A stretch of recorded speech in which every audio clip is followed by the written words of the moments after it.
Come in. Welcome. I am E.G. Marshall. Welcome to the world of terrifying imagination. Our story deals with fate. Some call it luck. Whatever it is, it works in the strangest ways to reward us or defeat us. Fate walked into Charles Powell's life in the person of Clint Livitz. Now, look, Clint, or whatever your name is, I don't like you, and I don't like your insinuations. Now, if you don't get out of my office and leave these premises immediately, I'll have you put out. You must be putting on an act, Mr. Charles Powell. Maybe this'll jolt your memory. 3541063. What? Yeah. I thought that would do it, Charlie. I thought that might help you remember.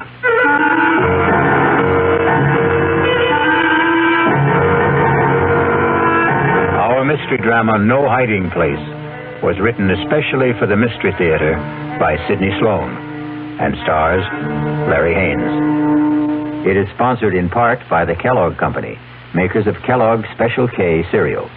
I'll be back shortly with Act One. And now another tale of the ball and chain.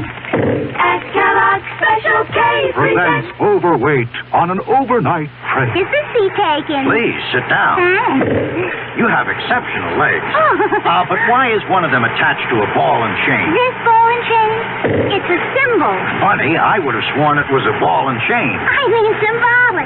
Because carrying around a few extra pounds can be just like lugging around this ball and chain. I see. May I suggest something? Try a bowl of Special K, skim milk, orange juice, and coffee. It's the Special K breakfast. Will it make me lose weight? No. Oh. You must also exercise and eat smart at every meal. I see. Do you know the Special K breakfast is less than 240 calories, 99% fat-free, and delicious? No, but if you hum a few bars... And that's another tale of the ball and chain. Your happy ending could begin with the Kellogg's Special K breakfast. That's Kellogg's Special K. Good night. Well, it's all right to tell one lie, isn't it? You can't.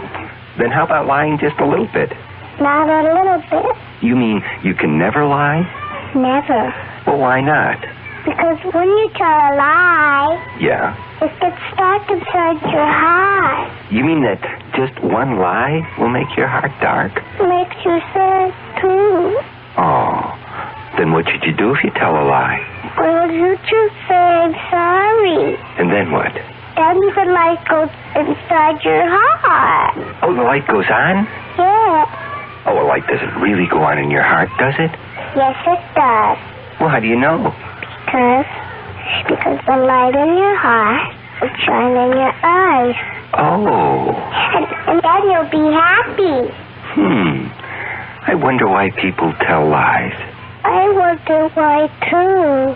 From the Franciscans, with love.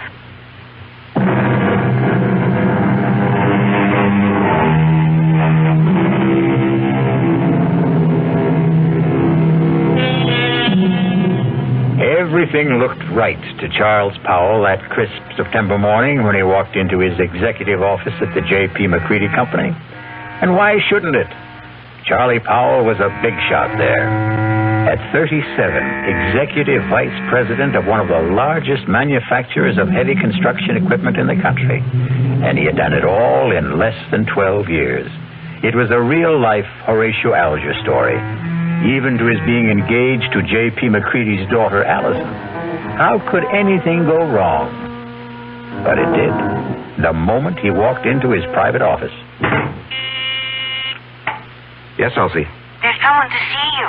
Appointment? No, sir, but he says that you'll see him. Mr. Powell, maybe I'd better come in and explain. Yes, all right, come in. Sorry if I sound strange, but really, Mr. Powell, that man is kind of frightening. Frightening? Well, he just sits there and grins at me. I told him he didn't see people without an appointment. He said, oh, he'll see me. Just tell him it's an old friend, Clint. You know anybody by that name? Clint? No, it doesn't ring a bell. All right, send him in. I'll get rid of him. Okay. Don't say I didn't warn you. Mr. Powell will see you. Nice of you to see me, Mr. Powell. Well, I try to see everybody, Mr. Just Clint. I don't think you ever knew me by anything but Clint. You must remember, Mr. Powell. Well, I'm sorry, but I don't... Come on, give it a try. Give it a good try. Now, look here, I'm busy, and I have neither the time nor the patience. You must be putting on an act, Mr. Charles Powell. Maybe this will jolt your memory. 3541063. What? Yeah. I thought that would do it, Charlie. I thought that might help you remember.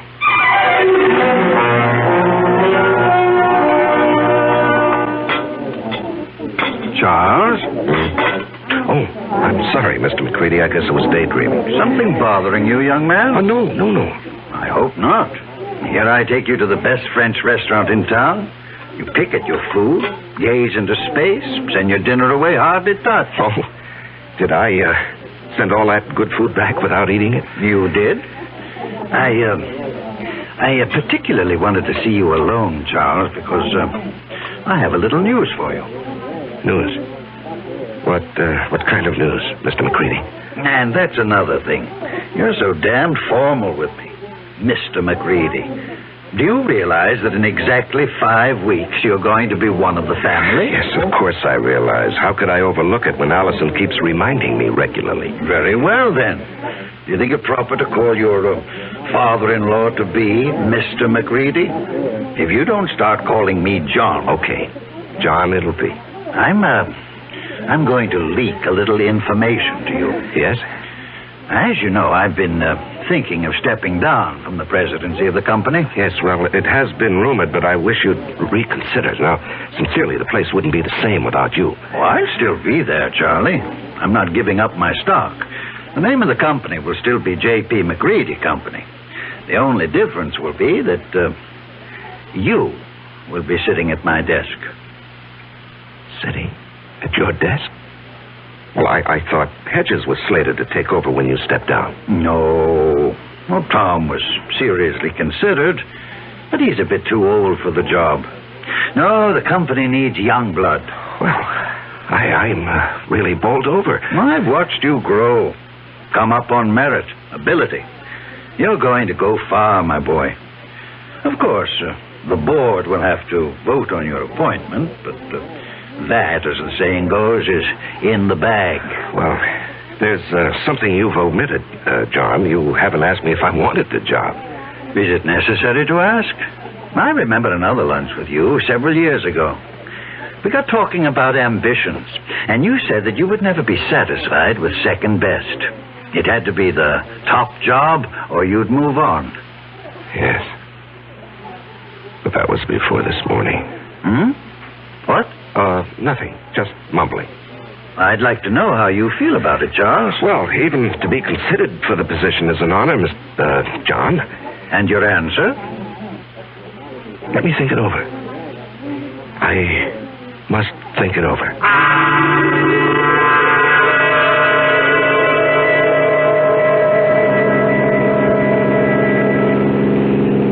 Trying to collect your life insurance, Charles? What? The way you're driving. Are you out to get me, yourself, or both of us? Oh, I'm sorry, dear. I guess I didn't realize how fast I was going. This car has more power than it needs. More than I need. I'm sorry. At least it gave us a topic for conversation. What did? You're driving. Darling, I'm the girl you asked to marry you. Something is troubling you, something big. Allison, did your father tell you what he's planning? Dad never tells me anything. I have an idea he thinks of me as a bird brain. He wants me to take over the presidency of the company. That's marvelous. Couldn't have made a better choice. Well, you're prejudiced. But it's a nice kind of prejudice. I don't think I'll accept. What? But, darling, it's right for you. You've worked toward that goal. You're the right man for the job. Am I? What is this? Lack of confidence, buck fever? You're being ridiculous, darling. No, I'm being practical and sensible. My being president of the McCready Company would bring nothing but trouble. What are you saying? I'm even considering resigning my present job. Why? Allison... Tell me. Whatever it is, I'll never stop loving you. I'll tell you. When I get up enough courage. Please, darling, be patient with me. Just be patient. I love you, too.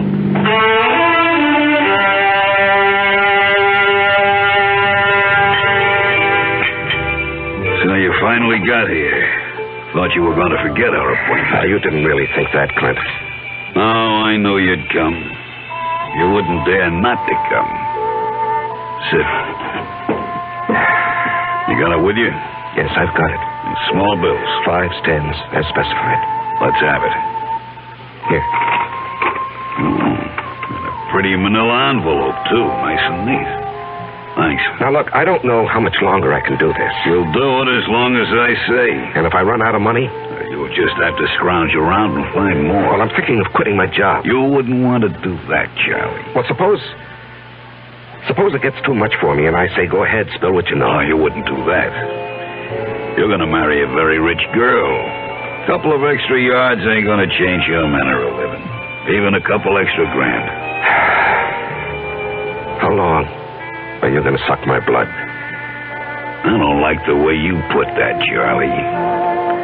I'd rather you'd think of it like it was sort of sharing the wealth. You got the bread. I got nothing. This way, we both got something. I got a nice living, and you got your freedom.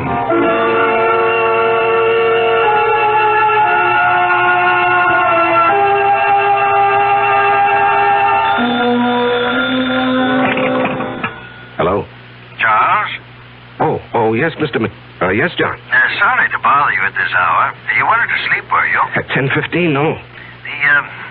The reason I'm calling... Yes. Is something bothering you, my boy? Well, I've had some things on my mind lately. I'm sorry it was so noticeable. Well, it occurred to me that a young man gets a bit absent-minded as the day of his wedding approaches. Perhaps a bit frightened. No, it isn't that, J.P. Oh, excuse me, John. Someone's at my door. Hold on. Just a moment. Forgive me for coming here. I've got your father on the phone. Come in, darling. Hello, John. It was just the porter with a package. What were you saying? Oh, nothing really. I'm just concerned. Whatever's troubling you can be taken care of.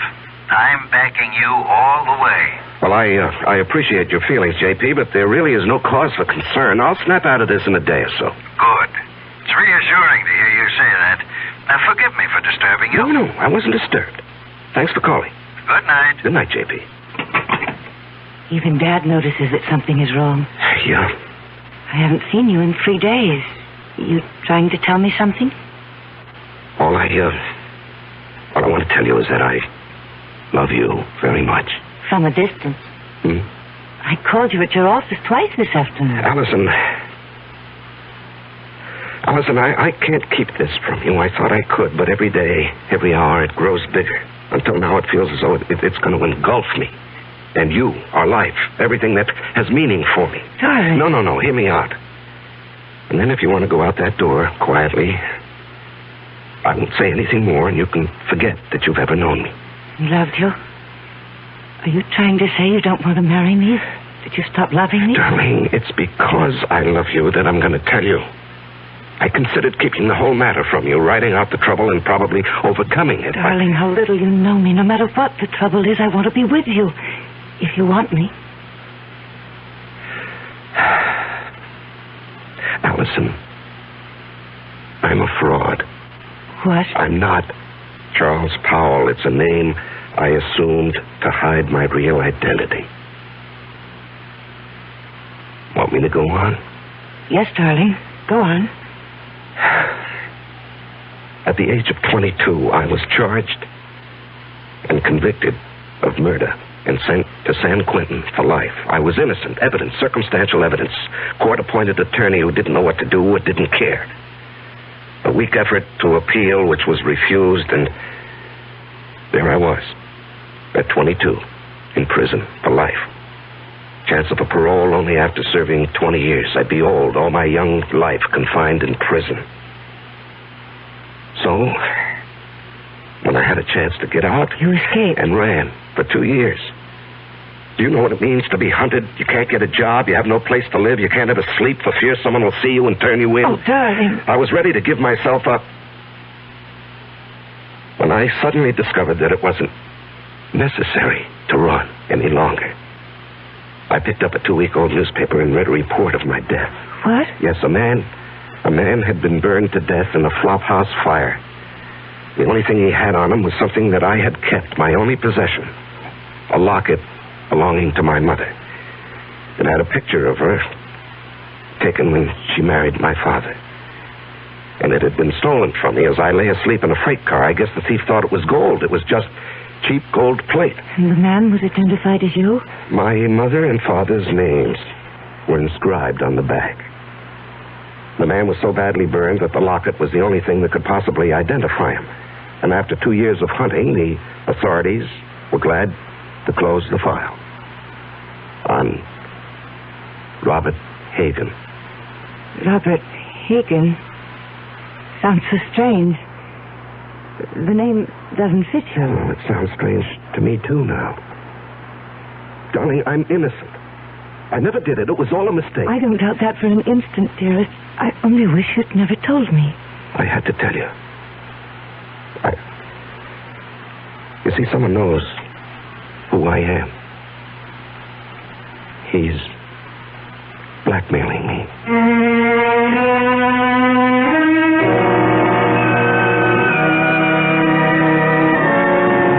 When you're being blackmailed, you don't have many alternatives.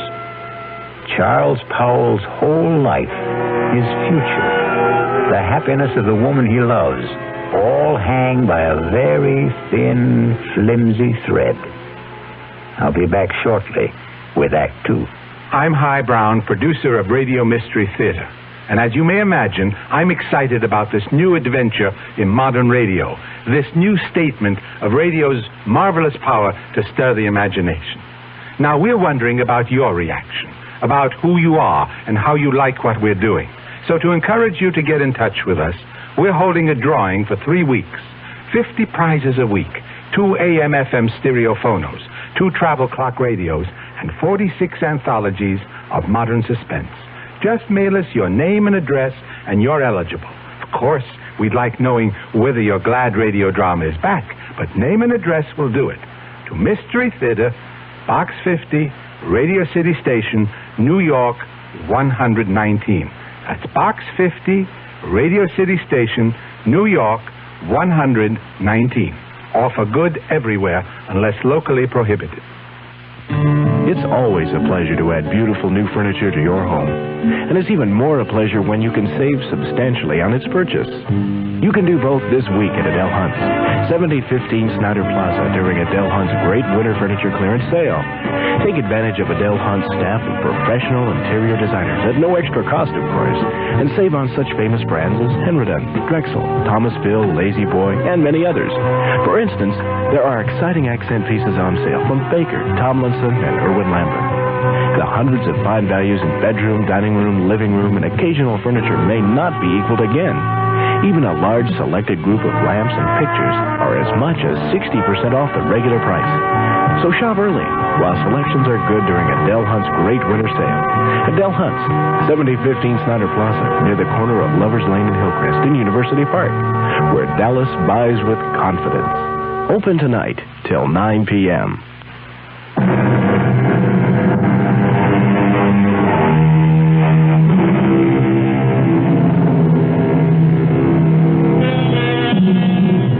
When Charles Powell chose to give in to his blackmailer, he didn't envision the trouble that was building up for him. Just keep paying and I'll keep my mouth shut, his blackmailer assured him. But then something happened that threatened to destroy Charles' fragile security. Yes, Elsie? Mr. Hamill is here to see you. George Hamill? Well, we're not playing tennis until tomorrow. I know that, Charlie. I've got something else to talk about. Business. Business? Yours or mine? Mine, but it concerns you. Okay, come in, George. Sorry to barge in on you. I know you're busy. Well, I'm never too busy to see George Hamill, rising young district attorney and next governor of the state. Your humor creaks, Charlie. Seriously, I've got something that sort of disturbs me. Oh? What does? Last night in a bar over on the west side, a man was bashed over the head with a bottle. He's in serious condition. Well, what has that got to do with me? Well, the man who did the bashing, an ex-con by the name of Clinton Livitz. Yes? He's asking for you. Says you'll go as bail. Now, what I want to know is, how does a guy like you get mixed up with a Joe like that? George, what did you think? That he and I were buddies or something? I didn't know what to think. Well, I do know the man. He applied for a job with the company a week or so ago. The foreman who interviewed him discovered he was an ex-con, and he refused to hire him. It was brought to my attention when one of the societies that helps ex-cons called me. So you got him a job in the plant? No, I couldn't. I mean, I wouldn't go over the head of the foreman, but I did see him, and I handed him a couple of dollars. A couple of dollars? You know how much money he had on him when we brought him in? $276. Oh, well, maybe he got lucky at the races with the money I gave him.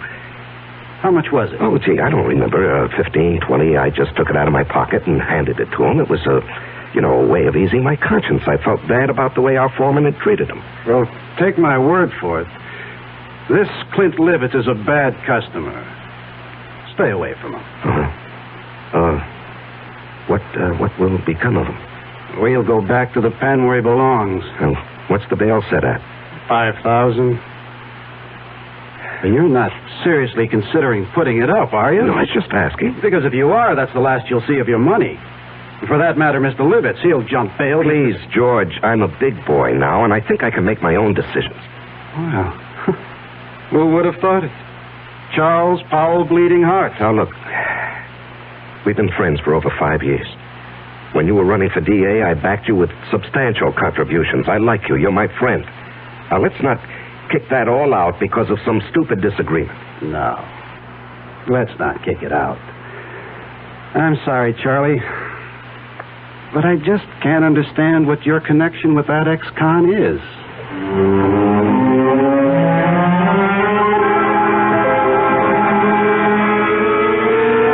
Now, Mr. Powell, I hope you'll understand. I accept Clinton Livett's case with strong reservations. Yes, I understand, Mr. As an Hargrave. attorney, well, how shall I put it? You don't like your client. Exactly.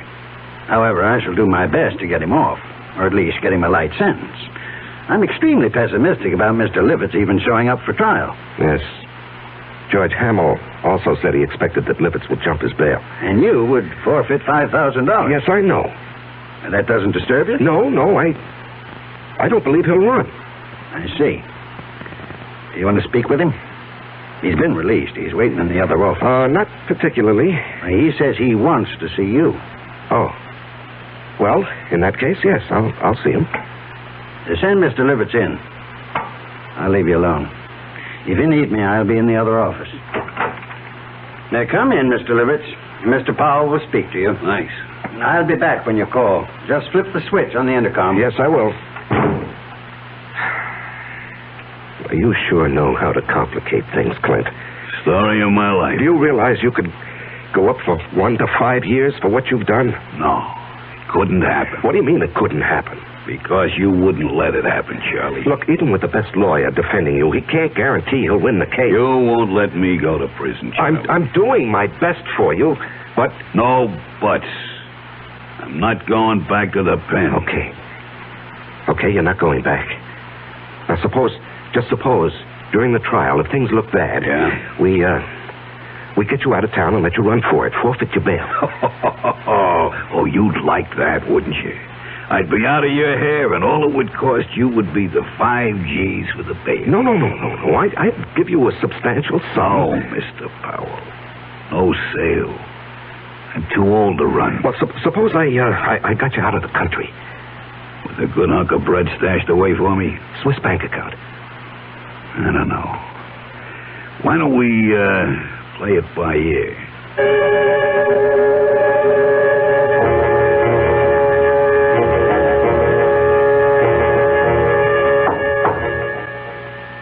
Come in. You wanted to see me, J.P.? Yes. Can you spare a minute? Yeah, sure. I've heard it on the grapevine that you were... How shall I put it? That you were aiding some ex-convict in trouble with the police. That true? Yes, it's true, John, and I think I know what kind of grapes grow on that grapevine. All right. Now, George Hamill. Oh, that damn busybody. Why can't he stick to his job and... Now, George is a friend. He tells me that the man you're protecting is a rather reprehensible character. Will you let me explain? It's just a matter of policy, my helping this man. Policy? Well, yes, you did ask me a few days ago to consider taking over the job of running this company. You're going to accept? Well, I was going to tell you today. Wonderful. Wonderful news. Allison will be delighted. I know she's been worried about your seeming reluctance. Oh, no, not reluctant any longer. In fact, I've got all sorts of ideas about what I want to do. This business of giving a hand to ex-convicts is just one of them. Do you realize what this would mean in publicity for the company? To take an interest in the rehabilitation of men who would otherwise be lost, a burden to the taxpayer? I'm going to hire a PR man. We're going to be the big corporation with a heart, JP.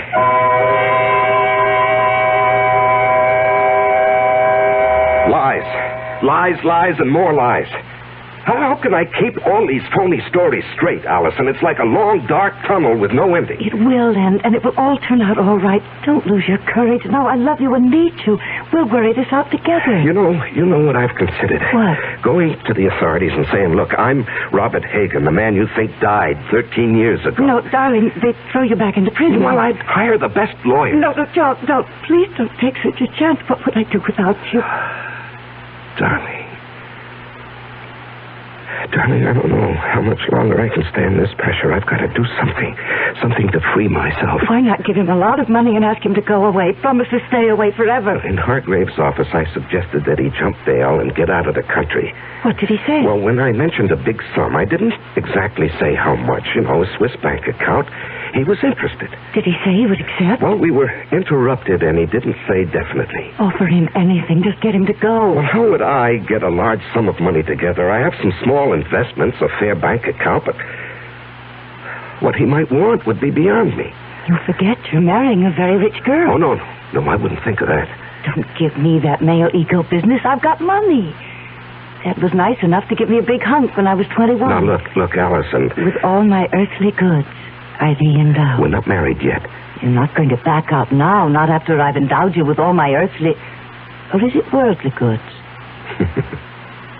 You are the nuttiest woman I've ever known. See, I've got you laughing. Darling, all our troubles are going to evaporate, vanish. No. It won't work, Allison. It'll never work. But you said... No. Clint Livitz will never stick to any bargain. He'll want more, and he'll want more. He'll never be satisfied. If we got him out of the country. What's to keep him from coming back when he's broke, or even threatening us from abroad? I gave him $1,000 in cash only a few days ago. When he was picked up in the bar, he had only about $270-some left. In a matter of 2 days, he'd squandered over $700. But if he were made to understand that the sum agreed on was all he was going to get... Can't I make you understand? We're not dealing with a rational, honest man. He'll agree to anything. And then when his money runs out or he decides he wants more, he'll be right back. What can you do? There are only 2 things one can do about a blackmailer. Keep on paying and paying forever. And the other? And the other? Kill him.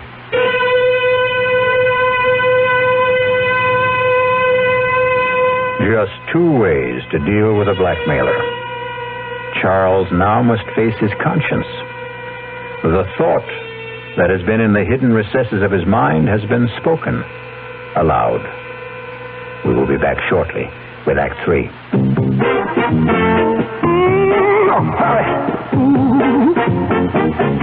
When you say butter, you said a lot of things nobody else can say, yeah. When you say butter, you've gone as far as you can go to get the very best. I think about about it and decide for yourself.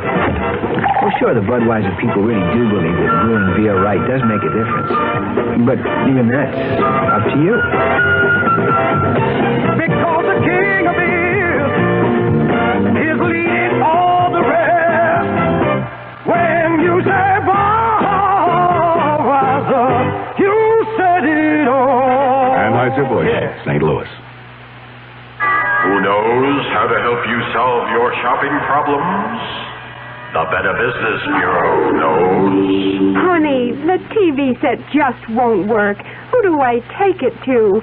The lady down the street took hers into a place that charged her more than her set was worth. Gosh, I don't know. I'll tell you what to do, folks. Who are you? I'm the man from your Better Business Bureau. Now, before you take your set in for repairs, shop around and check into a firm's reputation. You know, that's even more important than the price. Friends and neighbors can help, or you can ask for a few names of previous customers to find out if they were satisfied. And since the amount you pay will vary from one place to another, it's up to you to find out in advance what a service will cost if you have it fixed at home. Just another consumer tip from your Better Business Bureau.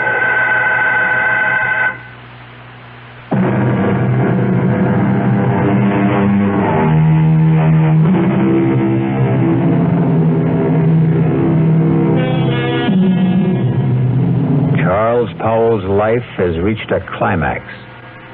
He must make a decision to rid himself forever of his blackmailer. And perhaps that very decision will destroy his life and the life of the woman he loves. The alternative is to keep paying and paying, never feeling safe.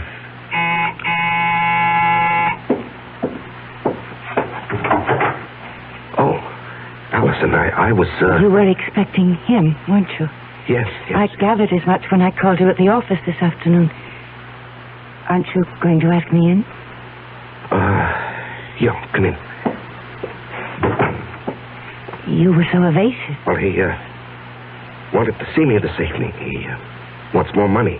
And you're going to give it to him? Well, I haven't many choices, have I? You mentioned one. No, Allison, I'm sorry I let that slip out. I didn't mean it.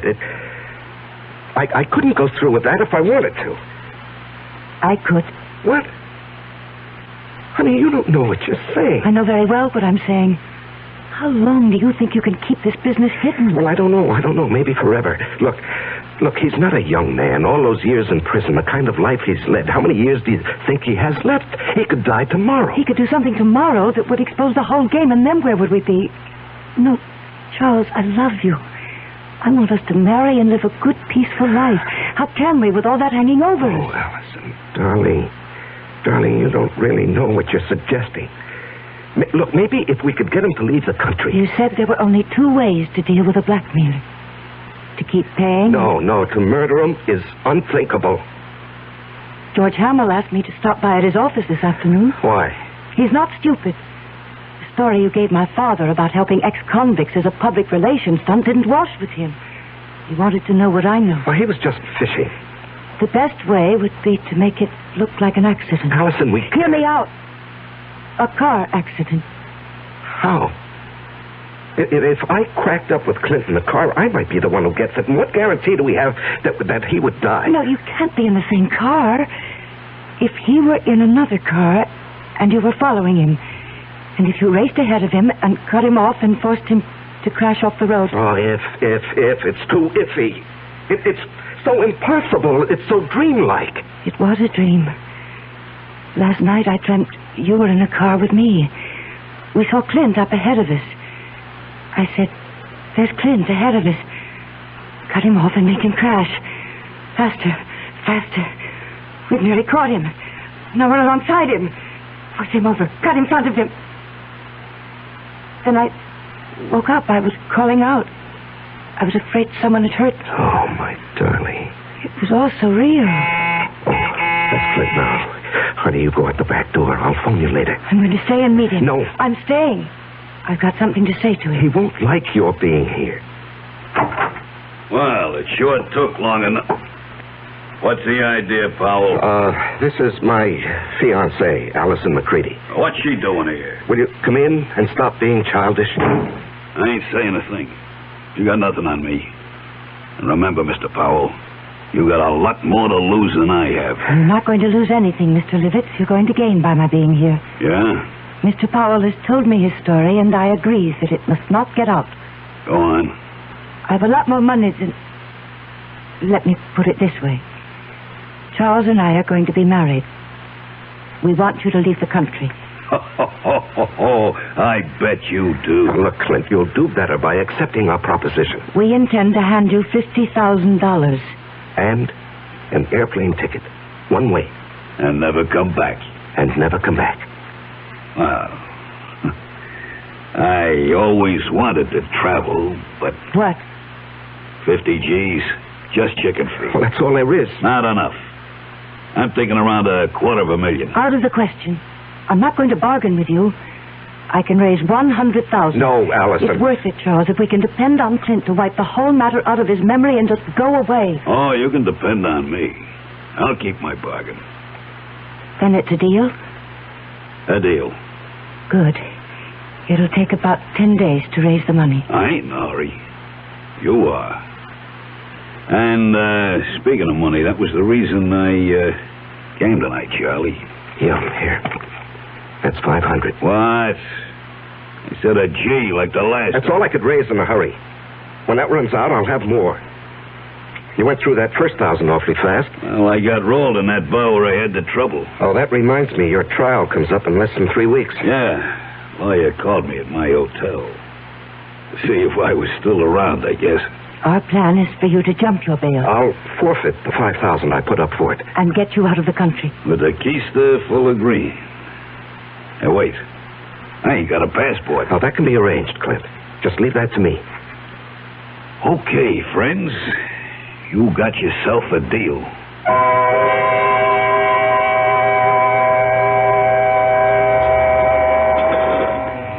Say, Charlie. You're going to put this meal on your expense account, I hope. Too rich for your blood, George?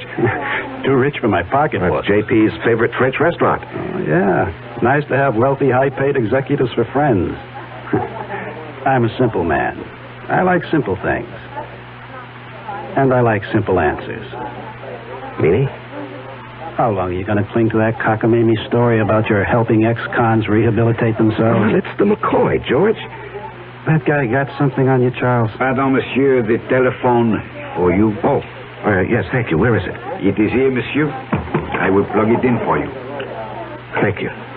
Just like the movie. Yeah. Hello? Charles? Oh, yes, Allison. I know George Helm's with you, else he told me you were lunching with him. Listen to what I'm going to say, but don't let on to George. Yes, dear. Allison says hello, and to remind you that in 2.5 weeks, she wants to see you at the church promptly at 11. I'll try to remember. Okay. He's all set, darling. Now, what's so important? It's got to be tonight. I'll have the house all to myself. Why is the color scheme so important? The housekeeper and her husband are going into town to see their 15-year-old son in the high school play. Well, I don't see that that's such a problem. Choose whatever color will make the bridesmaids happy. Rent a car and let Clint take it to drive out and be here promptly at 9. Do not come together. You come out in your own car, but first report it broken down. Have it picked up tomorrow morning. You'll bring it back after it's all over. Understand? We did not see each other. You couldn't get here because your car was out of order. Oh, yes, I follow, dear. I follow. I'm not sure I agree. I have a .22 target pistol. I know how to use it. Yes, I know you have to ask him to come, dear, but then what do we do with the unwelcome guest? There's a spot about 100 yards behind the house. We get him out there in a wheelbarrow. There's a hole, an old cesspool. We drop him in, quicklime. Gardner's got several bags. But, suppose the gardener wants to supply some flowers for It's him. gone over a year fired. We didn't hire one after that. As soon as it's all over, we'll take the rental car and dump it over the edge of the road near town. You know that bad place where there's no shoulder on the road and only a flimsy guardrail? Mm-hmm. Yes, I know. We dump the car there. Let it smash up. If it catches fire, so much the better. Then you take me back to the house and rush back to the city. Report the rental car stolen. You've been in your apartment all evening. Understand? Yes, the color scheme suits me fine, dear. You sure have it all planned. No baubles, no slip-ups. All planned. Yes, I'll be in my office till late tonight, 9 at least, if you want to reach me. Good. That was for George's ears, wasn't it? Yes, that's correct, Allison. Now, look, I have a report to get out. If you've completed your instructions, I'll get back to my lunch with George. Goodbye, dear. Wow. That's only the beginning, Charlie. Wait till she gets you signed on the dotted line.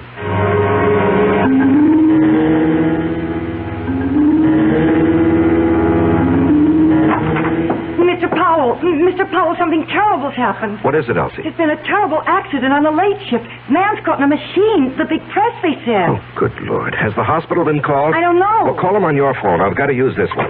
Yes, sir. I'll call. And then call down to the plant. Tell them I'm coming down.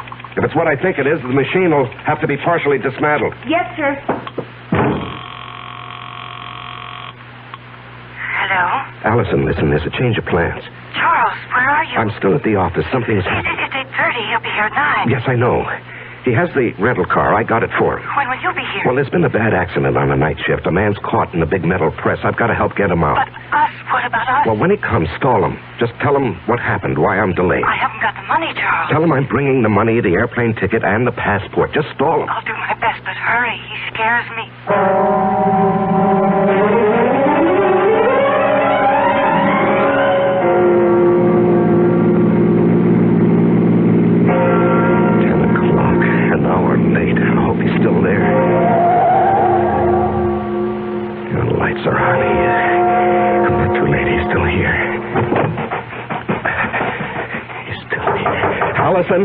Allison, open up.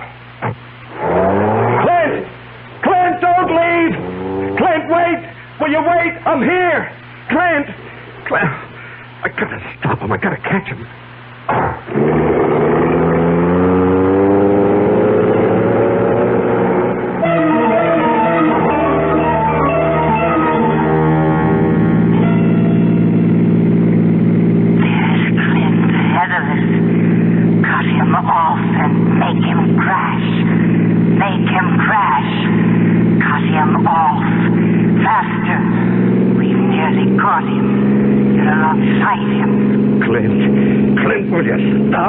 I'll run you off the road. Force him over. Force him over. You've got him off. You've done it.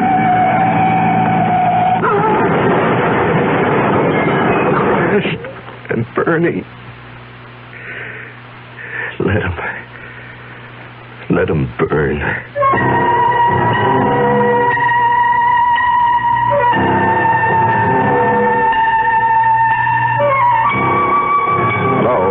Is this, Arrow Car Rental Service? Well, I rented a car from you people this morning. No. No, there's nothing wrong with the car. I just want to report it stolen.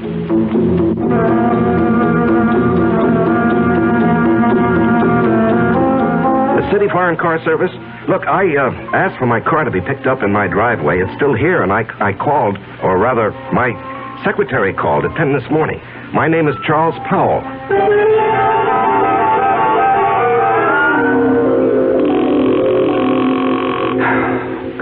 Come on. I'll just answer the phone. Oh. Yeah, just a moment. Oh, George. George, it's kind of late for a visit. Come in. Thanks.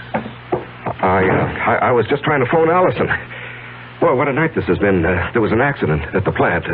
Peterson. I hope they don't have to agitate. I heard. Yes, and then when I got outside, I had a date with Allison. The car that I had rented this morning was missing. It was stolen. What happened to that great, big, powerful foreign job of yours? Oh, it wouldn't start this morning. Had Elsie call the service people, but they haven't picked it up yet. I just called them. They have a night answering service. You've had a busy evening. Yeah, very.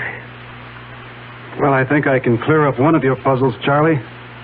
Your rental car was found with a thief in it. You, caught him? Dead. Burned to a cinder. Oh. Must have been going at a terrific speed. Tire marks on the road as he went off. Cracked up and burned. Yeah. Some kid? No. This may surprise you. It's your protege, Clint Livitz. We found enough of him to identify him. And a slightly burnt, but still usable bankroll of sizable proportions. Well, that closes his case, doesn't it? And opens up several others. Incidentally, where were you all evening? Home. After I got back from the plant. You didn't go out? Well, I told you, my rental car got stolen. I came home by cab to change my clothes. The big car is out of commission. I won't play games with you, Charlie. I checked it in the driveway just before I came up. The engine is still quite warm. You want to explain that? No, I don't want to explain. Charlie, I'm arresting you for murder. I must warn you that what... George, what are you talking about? Are you accusing me of Clint Livitz's death? No, that was obviously an accident. I'm holding you for the murder of Allison McCready, the girl you were going to marry.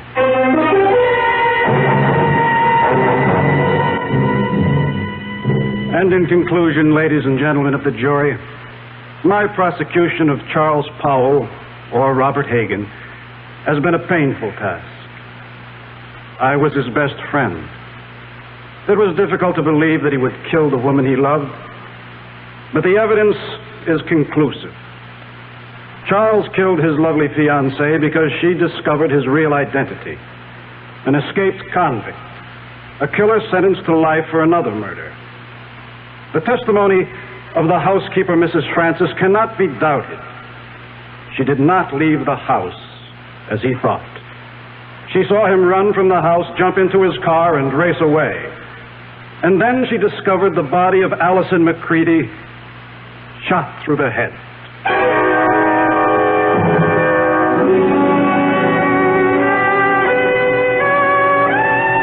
Your Honor, may I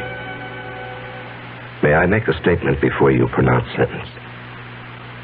I did not kill Allison. I loved her. To say anything more in my defense is useless and unnecessary. Allison is dead.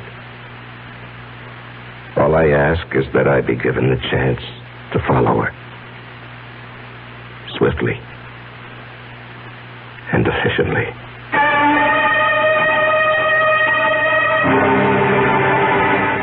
And so a man is twice accused of murder and twice sentenced for the crime. A weary man who asks only to be allowed to follow the woman he loved. I'll be back shortly. Take the time to listen. Take the time to care. If I know you understand me, then my mind is yours to share. Listen with your heart.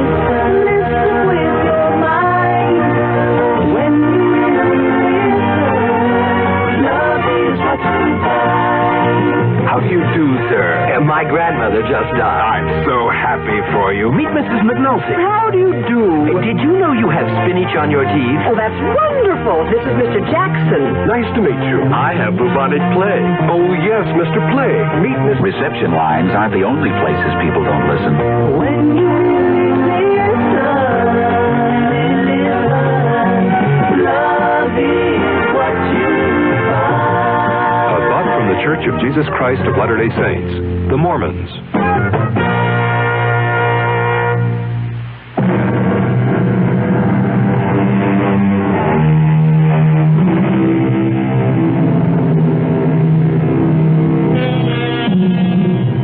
And there we have it. Charles Powell's joust with fate. What difference did it make that he knew that Clint had murdered Allison? They didn't believe him, and he was too weary to try to make them believe.